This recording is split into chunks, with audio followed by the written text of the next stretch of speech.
any chance I'll ever get will convert a 401k into an IRA, which I would not recommend for everybody. There's pros and cons of it. It's just that I want to be able to control the investments I can have. Yeah, how else could you die with zero, Doogles? You got to take that account balance to zero by buying individual stocks. Yeah, exactly. Especially the ones I'm buying.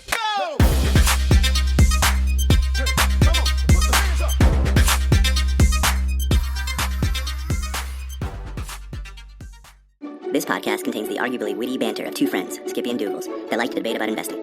The content is intended to be entertaining and for informational purposes only, not investment advice. You should do your own research and consult a financial professional before using any of the information in this podcast, and especially before investing. I'm back, baby. I'm back. It's all right. I'm excited to see your face in the States, man. It feels good. It felt great to be away. It feels good to be back. You know, I had another one of my really good buddies in Australia at a similar time, same time, got back a couple days ago. And my question for him is how it changed his worldview. How do you feel, man? What changed for you? I know it was only 2 weeks, but There's probably a few things in there, but the thing that sticks out the most is that Americans are so ridiculous. We are a ridiculous, entitled, just mean set of people. That's what stands out the most to me. I think I told you there are a couple examples of this, but I think I told you one brief little story of a police officer in New Zealand where we were clearly in the wrong for like what we were doing. Yeah. And the police officer was like, please leave the area. And then came up to us and went, actually, I'm sorry, that was overly harsh. And as I said, oh, please, wow. and was incredibly kind. Yeah, exactly. I was like, what? And then we had to stop by LAX in Los Angeles on the way back in. And within about 3 minutes, there was one of the workers was driving, those carts that will deliver people across the airport, was driving one of those, almost ran over like an old woman that was trying to get off the plane. And she looked back and she goes, seriously?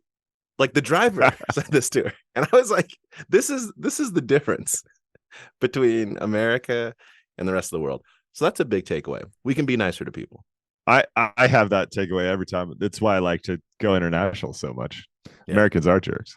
Do you think I hear that take frequently, but then I also hear, but that's kind of this entitlement and confidence. It helps Americans build businesses. Oh yeah. Like there's this arrogance about like, I'll just build the next Facebook. Or do you see the pros and cons there? Oh, absolutely. I didn't say Americans were jerks and therefore I'm moving out of the country. I took a picture of the sign that said, welcome to the United States. It's a part of who we are. I think there's the danger is in not having the right guardrails, right? Letting things go off the chain, too often. Because you got to figure out how to manage it. You got to control that power and emotion. But it's so powerful and it's what makes America America. So I think that a lot more gets done here. And sometimes it's to the detriment of people getting like steamrolled and run over and whatnot. It's kind of what America is, and we just need to be able to control it. But it was the contrast is so strong. Yeah. So I had some real live reporting happening in Australia, and I need you to confirm is this true. I was told that you were going around the country telling people to call you by the nickname, the Doogles. Is this true? This is very true. Isn't that amazing? Our listeners are everywhere. Exactly. The only way to do that properly is kind of like in a stereotypical leprechaun-y kind of way. Like you get down kind of in a squat position with your legs wide and just, I'm Doogles. That's really the only way to do that. But they're so nice over there. They went, oh, look at that gentleman asking to be called Doogles. We love that guy. Oh, I can't take it. All right. We better talk some investing. Okay. The thing I really want to touch on is retirement readiness. There's so many facts and figures that get thrown out around this, and it's hard to kind of bring it all together, if I'm being honest. But there are a couple things that I saw recently, one of which you shared, that gets me. I don't want to continue being concerned about the consumer. I don't want to. I want to be excited about the consumer. I want to push the consumer forward.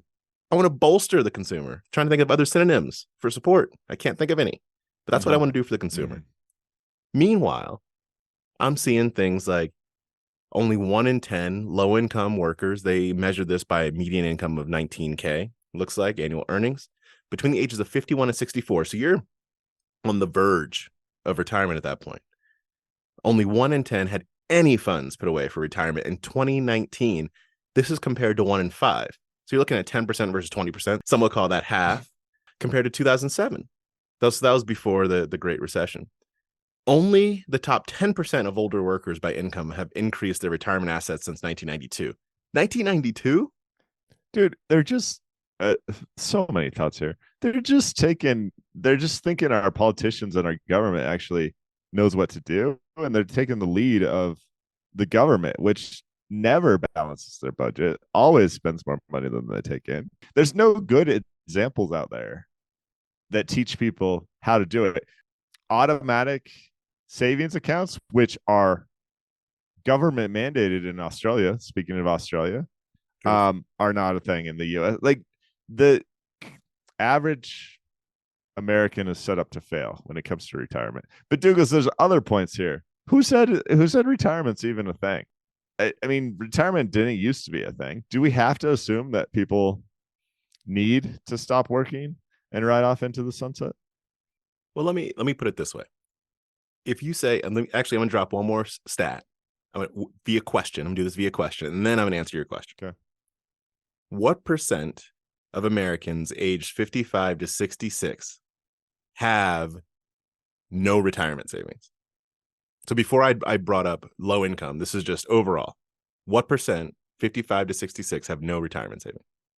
50-ish. Yeah, it's roughly half.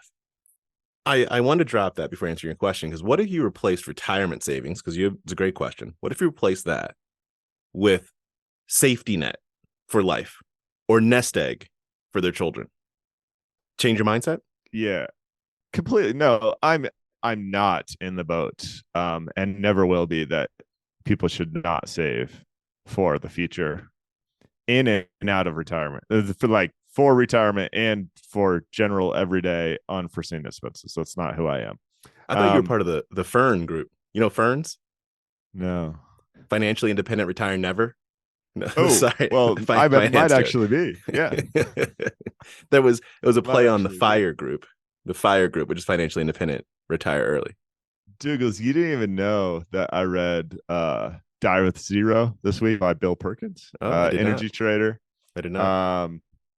Grew up in the Midwest, made his money, or started like on Wall Street, and then actually made his money in Houston as an energy options trader, who firmly believes that if you are on the other end of the spectrum here, let's say you have enough money to live for the rest of your life, your job is to start spending that money with a plan to get to zero by your expected death date, including things like charitable giving money to your kids while you're still alive rather than while you're dead. Like, it's a really interesting counterintuitive take, and there's a lot to be learned from there. But so you're getting me on a weird week to talk about this because that is all fresh in my mind. To add to your point about 50% of people not having any money for retirement, here's the median 401k balances from Fidelity by generation. So Gen Z has $2,500. Gen Z is still really young at this point. Millennials median balance is like 16,000, Gen X 44,000, and Boomers 61,000. What Bill Perkins talks about in his book is like, yeah, when you have 6 million, it's time to move on. And the median balances are more like 60K. I mean, this is a stark contrast between the haves and the have-nots. Yes. I love the point you just brought up, and I want to talk about that a little bit. I'll also say that retirement savings and 401k balances are not the same thing, although they're obviously correlated. I, for one, any chance I'll ever get, will convert a 401k into an IRA, which I would not recommend for everybody. There's pros and cons of it. It's just that I want to be able to control the investments I can have. Yeah. How else could you die with zero, Douglas? You got to take that account balance to zero by buying individual stocks. Yeah, exactly. Especially the ones I'm buying. If I see a PE under 200, I stay away. I hope everyone gets the joke there. Just Yeah, so you it's a know, joke. I'm It's a just joke. giving Doogles a hard time. That's why he's going to IRA. In part, there's also other benefits, but that's not for everyone. Most No, it's not. people, in general, should have ETFs in their 401k or IRA.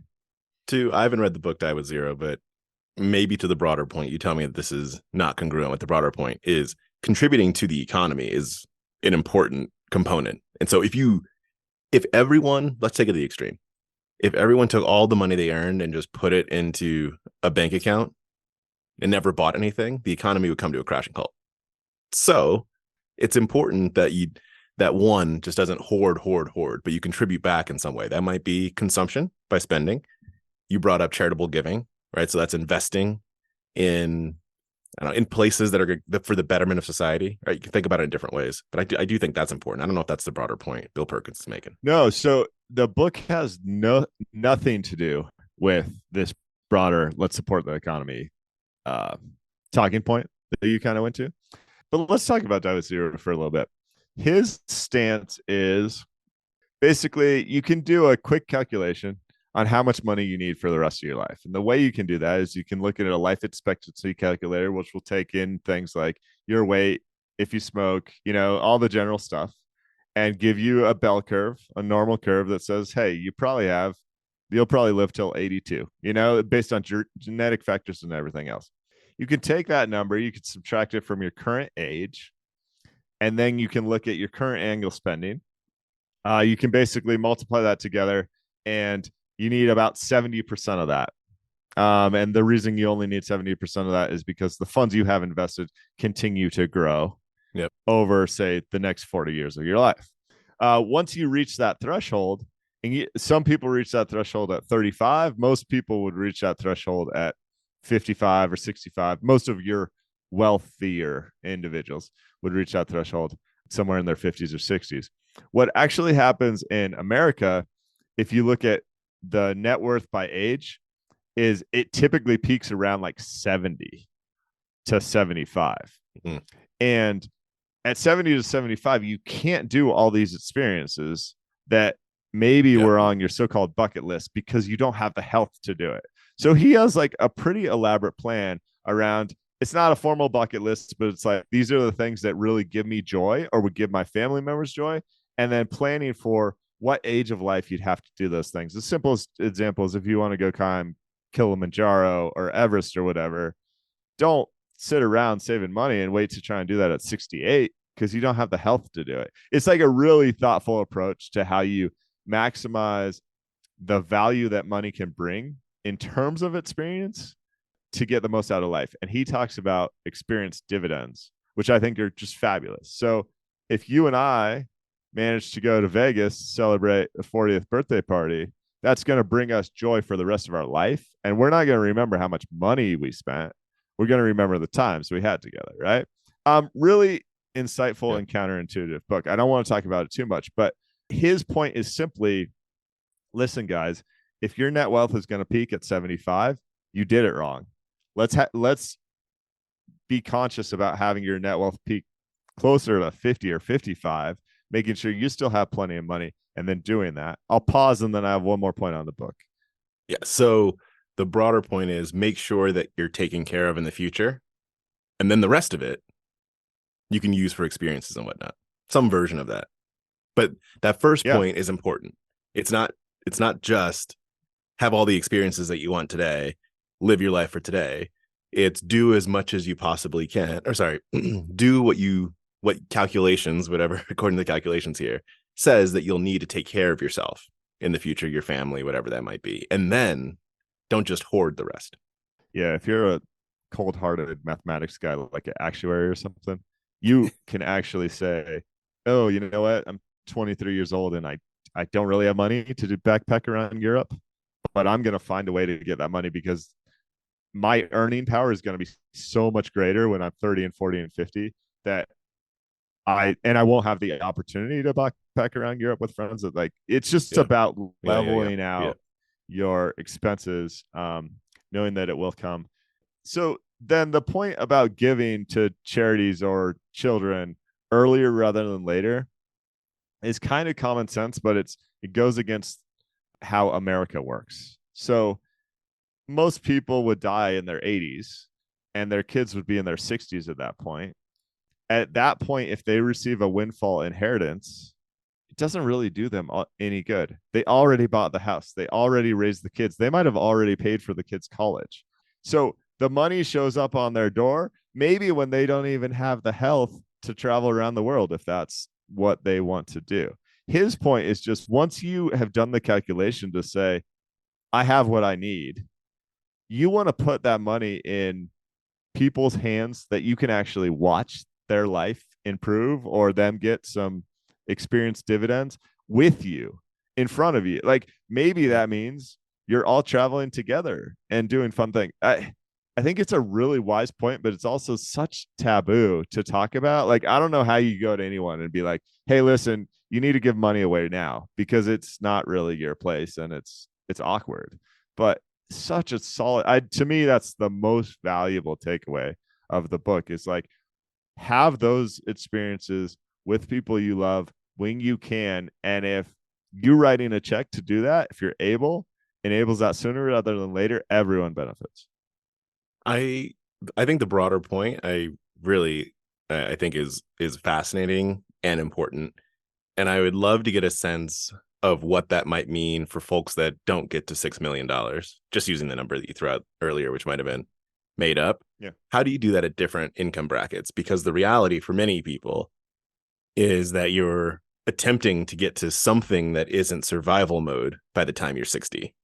And so there's something to figure out there, right? Some of that might be budgeting, some of that might be income, some of that might be like, there's a lot of factors that go into that. So it's hard to make it incredibly simple, but I think that there's something to figure out of how to do that for, I'll say, the average American or a varied number of Americans, just stick in the US for a second. Yep. It's all the same equation that I talked about earlier, but let's go back to this article, right? If half of Americans don't have any retirement savings or even like emergency fund, they don't meet step one of his criteria, which is like take care of yourself first. Yeah. So I think another challenge with the book is it talks to a very small percentage of Americans that are the type that have been thrifty throughout all their life, that have been great savers. And the problem with that is when they get to 55, they go, why would I start spending money now? Like I've spent my whole life living significantly below my means. So that's another huge challenge is you have these embedded great saving habits that have been around for decades upon decades. And then you ask those people to switch. It's really hard to do. Yeah. Yeah. And there's a woman that was interviewed for this piece, and she was saying, I think now she was 66, I believe is the age she is. And she's saying she doesn't have any money for retirement. She sold a house that she owned and then bought a house with two other women that she lives in at this point so that she can save some money. And she said, my whole life I've lived in the live for now philosophy. And well, that hasn't turned out too well for me. It gets to the point of what you brought up. There's that balance of figuring out taking care of future self and then also spend. And the difference sometimes, again, this is so nuanced that it's hard to talk across a wide array of different like income brackets, experiences, backgrounds, etc.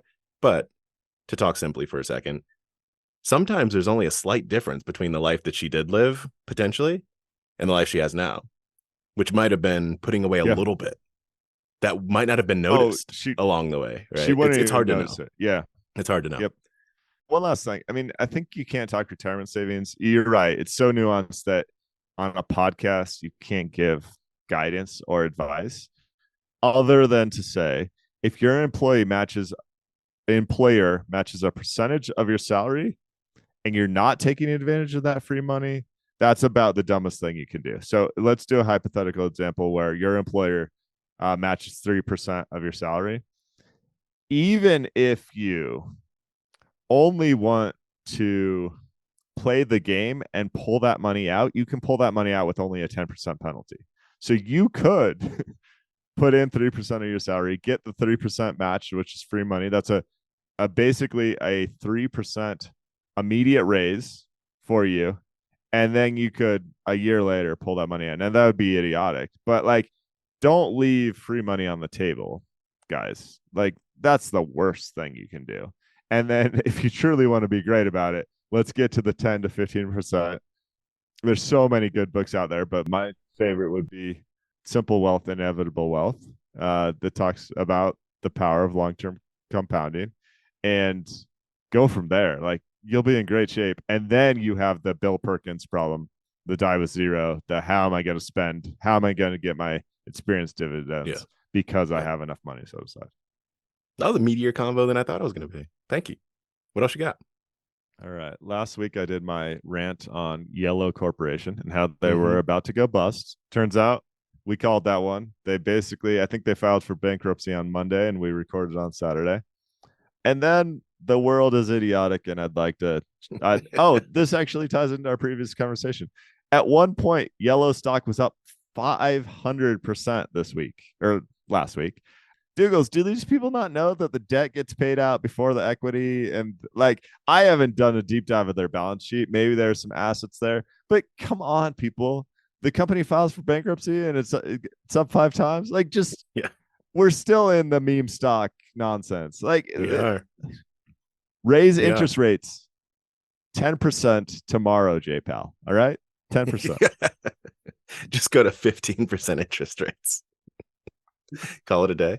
If you'd get people to stop doing stupid stuff like this, I mean, come on. I think people are saying the stock is worth what we say it's worth. That is it. It is not worth any sort of like earnings multiple. It's worth what we say it is worth, I think, is what's being said. Can I stick on the yellow train for a second and go back to something you brought up last week around the logo? So this week I read this piece that just, it made me, I was like, oh, skippity doo dah. It's a Fast Company article called Yellow Trucking May Be Shutting Down, but its logo remains iconic. Okay. I'm going to read you one paragraph. I'm sorry, it's a whole paragraph, but I feel like I got to read the whole paragraph to you because it went all up in the face of what you were talking about last week around the logo. You were joking about the logo. Yeah. Yellow's logo is simple enough. The word yellow in robust, no-nonsense, all caps, sans serif, black type, within a similarly sturdy, black-bordered, trapezoidal holding shape that is colored a lovely shade of, well, orange. The cognitive dissonance inspired by the tension between the color in the name and the color in the logo is enough to imbue the mark with a tinge of uncanniness. It's not like the jolt of the Stroop effect, the psychological discomfort we feel when we see, for instance, the word blue written in red ink. It's subtler, less jarring, and more mysterious. Seeing the logo for a moment, we question ourselves, is that color actually yellow? We are left to wonder just what the heck is going on. You know, I love that paragraph. I read it twice. And I think that hopefully the title of this episode can just be like a huge digital eye roll, because anytime the author pulls out cognitive dissonance, like what are they even talking about there? But hey, where do you fall on the yellow train? Is the logo good or bad? So first of all, I didn't even think about the Yellow's logo until last week. Oh, you would never? Oh, dude, I did. That paragraph, that was like me at 6 years old driving across the country being like, is that orange? Is that I didn't focus on the typeface and the horizontal logo. I mean, as apparently this author did. But there's something to be said. Maybe that's why the stock went up 500% this week, because someone's going to get to use that logo. It could be. I mean, the trapezoidal holding shape alone. I thought you'd enjoy that. I really loved it. Okay. I really did. I want to hit on, I'm reaching to the fishbowl, this really short David Einhorn interview. David Einhorn runs Greenlight Capital. We brought him up a couple times here on the pod. There's this interview on the Money Maze podcast. An interview might be an aggressive term. It was 17 minutes long. So it's really David saying some things is pretty much what it was, with a couple ads in there. 17 minutes with ads, FYI. So, wait, there's like 2 ads and 17 minutes? Yes, exactly. So anyway, this is why y'all got to get a premium subscription for Skippy Doogles. We're not throwing ads your way. Come on. We get offers. I mean, just like, It's not for us right now. Okay. I'm going to drop a few points here. Okay. And I just want to get your reactions.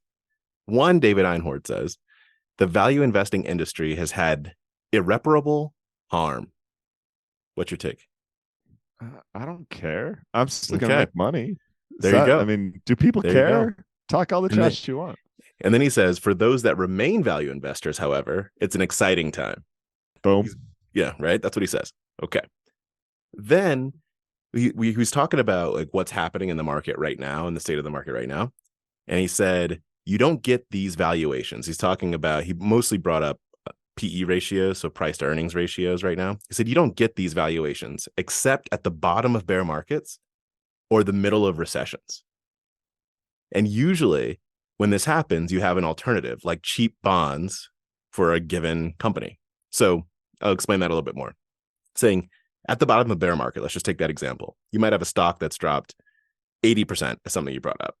And he went, you could buy that stock, but the stock could go down 90%. Now you've lost half the money. But many times when that happens, you also have, there's like distressed debt that's happening. So you have a bond that's trading 55 cents on the dollar, which you're effectively just betting that the company is going to be solvent in the future. Mhm. And so buying the bond is a lot less risky. He's saying that's typically what happens. But right now, we're not in a distressed debt situation for many companies. He's not saying at all. He's saying for many companies that are trading at 3, 4, 5, 6 price to earnings ratios, which is a low price to earnings ratio, saying you have companies in there that are generating cash that aren't in distressed debt situations.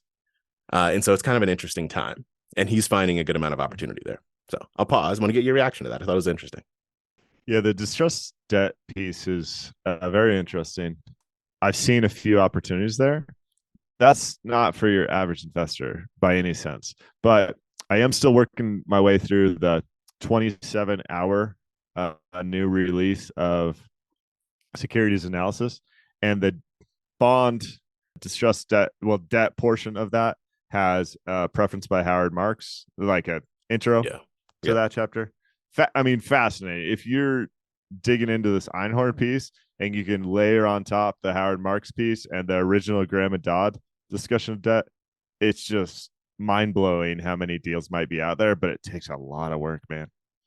Yeah, it takes, which is why he just buys SPY or VTI and call it a day. Exactly. Yeah. You know, because even in the 17 minutes, you can hear the way that Einhorn talks about just thinking about the market. And it's in that short period of time, it's more complex than most people. And when I say most, I mean 98% of people should really be thinking about where the market sits.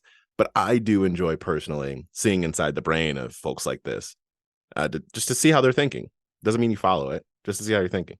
Mm-hmm. Can I actually roll that into something else? Something you sent to me? Please. Speaking of seeing how people are thinking, whoo, there's this piece about forecasting called The Inaccuracy of Market Forecasts. You sent me this piece. It's on wealthmanagement.com. And it summarizes a lot of what we've discussed qualitatively, but it summarizes it in a quantitative way. And there are many pros and cons and holes that you can poke in this kind of quantitative analysis, but I think it's kind of, given the information that's out there, it's some of the best I've seen that you could possibly do. The core shout of out to Larry Swendrow, my boy here, who wrote There you this. go. There you go. Speaking of your boy, Mark Zuckerberg is bulking up at McDonald's these days, getting ready for the fight. That's all. That's all I say about that. He also put an octagon in his backyard. Did you see that text exchange with his wife? And Priscilla's not happy. Priscilla's not happy about it. So great. All right. So he says, sorry, on that, he says, well, we have plenty of space. Yes, we do, but let's use it for something different. It killed me. Yeah, we're one of the richest families in the world. Yeah, we have plenty of space. Plenty of space. So this piece, The Inaccuracy of Market Forecast, what it's about is how following the advice, I'll say blindly, of market quote unquote gurus that are out there. So people putting out forecasts, whether that's on CNBC, on a blog, in an article, random interview, podcast, whatever it might be, can in fact have negative value because they can tempt investors to stray away from well-developed plans. I like that phrase a lot. You can say negative value generally, but I think the point of tempting an investor from a plan that you already have, which we've talked about ad nauseum, and we will continue to on this podcast, is really important. One of the studies that they brought up here was analyses, I'll say, is by CXO Advisory Group. And what they did was they looked from 2005 to 2012. They collected 6,584 forecasts for the U.S. stock market overall, offered by 68 experts. So it was during that period where they collected it, but they looked back a little bit further. I think they went back to 1998, and they did Google searching, research report, looking at, they would listen to interview or read interviews that happened, readers submitted, gurus, and they basically said, let's look at all of the predictions that we can possibly look at that are robust enough and not vague enough that you can call it a prediction, and see whether people are right or wrong. Does the methodology at least make sense? Yeah, I couldn't find it in the article, but it's possible I missed it. The length of this forecast really matters. Do you know the typical term of these so-called forecasts? There wasn't a typical. So in order to find that, I went into the write-up from the CXO Advisory Group. So I had to go beyond the article itself because the article doesn't say a lot. And what they did, it wasn't standardized. What they did was they said, if Jeremy Grantham, for example, who was one of the people out there, if he came and said, in the next 6 months, the market's going to crash, or that might not be specific enough, but some version of that, then they would say, what he said was, in 6 months, the market will crash. So it's his own term, 6 months, market crash, right? Yep. So that's how they did it. So there wasn't anything standard, but here's where some holes could be poked, because this is subjective. What they did was they said, if someone was going to be bullish or bearish, they looked at the average stock market returns by certain periods of time. So they looked at like 1 week, 1 month, 3 months, 6 months, 12 months, for example, and said, if someone says over the next 12 months, I'm bullish, then they would look at what happened over the next 12 months and say, how does that compare to like what a bullish reading would be? And then they would just declare it right or wrong. Right. And so there's perfect. Right. That's what they did. Make sense? Yeah. So there's a cool chart in here that basically shows the expert or guru, which is my first problem with this article. Calling these people experts is kind of a joke, but gurus is not. Same. And their forecast accuracy, and it's effectively a bell curve around 50%. Of course it is. Short-term market forecasts are a coin flip.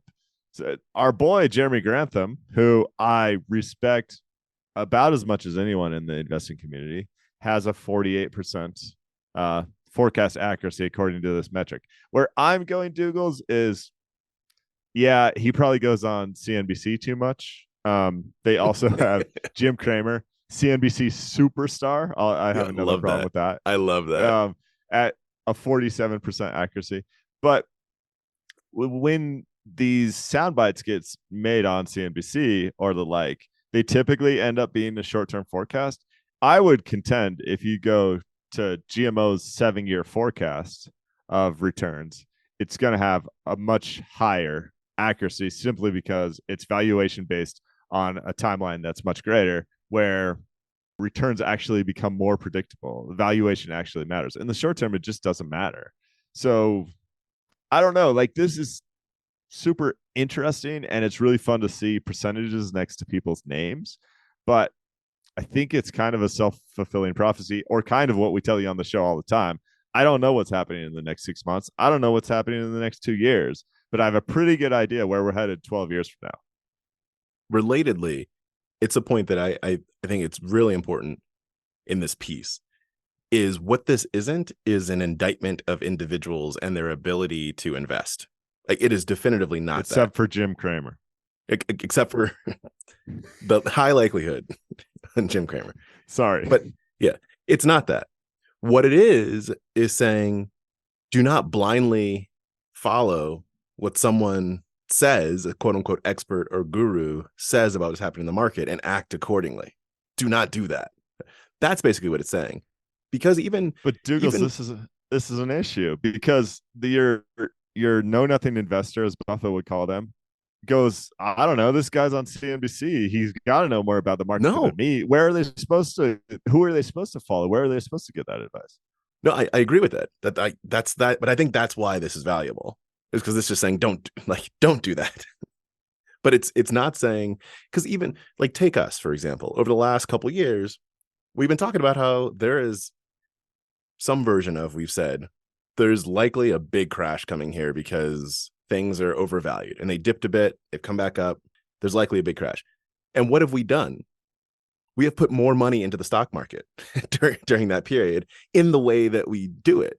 And there are, so I think that's also what's interesting here is like, if you look at Jeremy Grantham for the last 69 years, Jeremy Grantham has been saying that there's a stock market crash coming. And if you look at what GMO is investing in, there's like alternative investments. It's not like Jeremy Grantham is either buying call options or put options on SPY, and that's it. That is not what Jeremy Grantham does. It's looking at the macro environment and then acting accordingly in really micro ways. If you just take that as a broad retail investor and you go, oh, someone said it's going to crash, so I'm going to sell everything, and therefore my retirement assets aren't going to go up since 1992, that's not good. Yeah, absolutely. And you could even apply this to us, where if someone went through show by show and tried to, I mean, we tried really hard not to make forecaster predictions, but if they classified things, I bet we'd be at 50% accuracy. What I would argue is you'd have to go look at our portfolios and see how those perform over a decade plus to figure out if we know what we're talking about or not. I would say the same with Jeremy Grantham. The stuff GMO does is really, I highly respect it. That doesn't mean it always outperforms, but in some cases, it's the desire is not to outperform. The desire might be to preserve capital. So yeah, good point. I thought this was interesting. I don't know what the clear takeaway is for the average investor. Maybe there isn't one, but if you put this beside the fact that professional active money managers generally also underperform whatever their own benchmark is, it's just do your own research, make your own decisions, use the inputs that are out there if you want to, out there in the market, but just treat them as inputs. It's just data. Or maybe steer clear of CNBC and the like completely. That might be it. Buy well diversified ETFs every paycheck and never think about it until you do the Bill Perkins calculation that says you got plenty of money and figure out how to enjoy those experiences with the people you love. That's a pretty good takeaway. You said, I don't know what the clear takeaway is, and then you drop some knowledge. All right.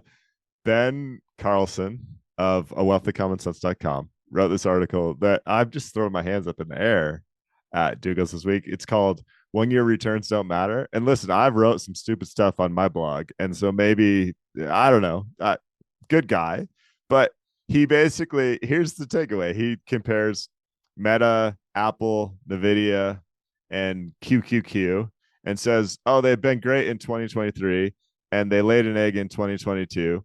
And therefore, 1 year returns don't matter because if you look at 2 years put together, they come out to about even. And I'm like, yeah, but when Meta went down 65% in 2022, that's when I bought the thing to make the 180+% return in 2023. That's what value investing is. So did I misinterpret the spirit of this article? Well, so spirit's important, not the airline. Airline is not important. Let me be clear about that. The spirit of this is important. I believe the spirit of this piece is to say that you shouldn't take a 1 year return and make all decisions based on a 1 year return because it's about long-term investment. I think that that's the spirit of the piece. And the words of the piece, I didn't quite know what to do with, because there's also this point. The point you brought up is a valuable one. There's also this point that if you say 10-year returns are matter, but 1 year returns don't. I go, well, how do you get to 10 years if you don't have 1 year? And the It's 1 like year saying, 200% return ends up being a huge part of the 10-year return. yeah, and yeah, exactly. And you're kind of like, I mean, if your portfolio goes down 50% 1 year, 50% the next year, 50% the third year, you go, but that doesn't matter. It's about the 10-year return. You go, well, that 10-year return is quite hard right now. I don't know. So it's again, I think that the spirit of it is that you should focus on the long term and not the short term. And the long term is a compound of a bunch of short term things. And so, yeah. Anyway, there's like, it's a difficult one. I think Ben's trying to do the right thing, and Ben gets paid to write a bunch of stuff. It's kind of like the last element that we're talking about. When you have to write something on a weekly basis or bi-weekly basis, it's hard to continue coming up with stuff. But I guess, I mean, I'm talking my book here, but this is why you buy based on valuation, because then you don't get the high flyer stuff that's worthless, and you get the stuff that has a potential to do that has huge upside with limited downside. And yeah, anyway. All right. So let's talk. I've been on a commercial real estate kick for a long time. Wall Street Journal had an article on local malls. It talks specifically about a mall in Connecticut. Really, all I want to do is throw out a couple of values here. This is happening all over the place. As of 2012, this mall was thought to be worth $150 million. And it sold this year for $9 million. one's lower than the other. Lower? It's $140 million lower. I mean, yes. Do you have another number you want to throw out? Because I have some words I want to throw out. Go throw some words out. This is okay. One, I'm chuckling while I'm saying this, and when things like that, like when valuations go down like this, there are jobs lost. This is in a real town with real people. I want to acknowledge that, and I just want to say that this Wall Street Journal article ends by saying that the only like cornerstone of this mall right now is a JC Penney. I think the mall set itself up for failure. Like I didn't know what else to do with this point. Has the mall operator not been alive for a while? Like I didn't know what to do with this. This fact that's what you're hanging your hat on. Doogles, it's not like the commercial property guy that has Kodak as their main tenant. Like they don't want JCPenney to be their anchor. That's what they're dealt with. No one else wants to be their anchor. It says a lot about the economics of that situation and why the thing. I mean, I can guarantee you there's people that look at this mall and say it's worth less than zero simply because of the maintenance costs to redevelop or refi, to make it usable. Okay. Your point, I get your point. However, I would believe that if you said, oh, and all that's left is JCPenney because all the valuable tenants are no longer there. But what they were hanging their hat on before was Christmas tree shops and Bed Bath and Beyond. So it's a multitude.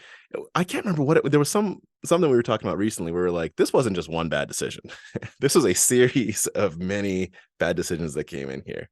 And I'm sure if you keep going back, they lost their Blimpies. They lost their Nobody Beats the Wiz. They lost their Heckinger. Yeah, exactly. I'm like, okay. And again, as I mentioned before, chuckling throughout this because of the like ridiculous nature of the situation. But I understand that there are people and jobs and humans that live in this town. I understand that. And Sbarro, it doesn't even mention Sbarro, but there was a Sbarro that you just brought that up, and there was one, minimum one. Yeah, I tried, since I love dumpster diving. I tried to find some deals in commercial real estate, and everything I've looked at is just like incredibly depressing because you can see the revenue is declining so rapidly. Yes, that the equations don't work right now. So at some point in the next 5 years, the next billionaires are going to make really smart bets in commercial real estate on distressed debt, on other things. Yep. And it's going to be really fun to watch the rebirth here. But man, right now, I don't know how to make money there. It's like this really bizarre. We're in the messy middle. The article says, what's that? We're in the messy middle. It's hard in the messy middle. Yeah. Figure that out.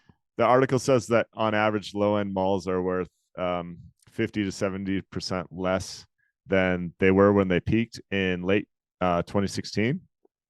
But my point is, I think they might flip in a lot of cases down 90 to 95%, or 100, and then it requires a whole bunch of reinvestment dollars to make it actually work.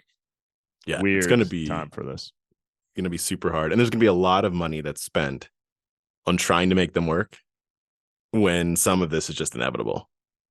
I mean, I guess it's funny you mentioned the JCPenney. What I was thinking to replace that Christmas tree shop is just bring in a Kohl's, baby. Like Kohl's could fix all this. That is the true. New anchor. Speaking of talk your book, activewear. Activewear. Okay, all right. I think that's a good note to end on. The activewear space, Doogles. Yeah. Anything else in your fishbowl? No, that's all I got. All right, buddy. Welcome back to the States. Thank you. It's good. Again, it's good to be back. I felt that meanness and I was like, home. Feels like home. Yeah, next time I see you, I'm gonna try and run over you and say, seriously? Yeah, it was so when she turned around and went, seriously? I was like, this woman was like 90 years old, could barely move. All right, guys. Thanks for listening. We'll catch you next week. Bye.